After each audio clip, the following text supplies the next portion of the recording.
يا أيها الناس اعبدوا ربكم الذي خلقكم والذين من قبلكم لعلكم تتقون الذي جعل لكم الأرض فراشا والسماء بناء وأنزل من السماء ماء فأخرج به من الثمرات رزقا لكم فلا تجعلوا لله أندادا وأنتم تعلمون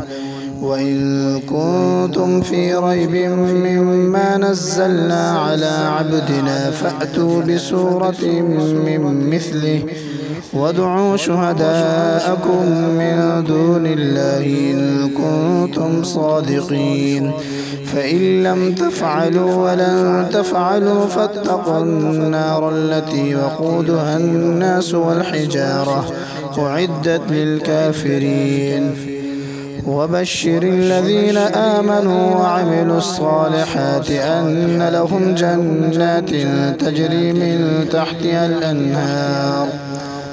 كلما رزقوا منها من ثمرة رزقا قالوا هذا الذي رزقنا من قبل وأتوا به متشابها ولهم فيها أزواج مطهرة وهم فيها خالدون إن الله لا يستحيي أن يضرب مثلا ما بعوضة فما فوقها فأما الذين آمنوا فيعلمون أنه الحق من ربهم وأما الذين كفروا فيقولون ماذا أراد الله بهذا مثلا يضل به كثيرا ويهدي به كثيرا وما يضل به إلا الفاسقين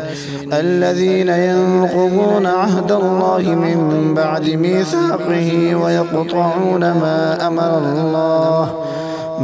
أمر الله به أن يوصل ويفسدون في الأرض أولئك هم الخاسرون كيف تكفرون بالله وكنتم أمواتا فأحياكم ثم يميتكم ثم يحييكم ثم إليه ترجعون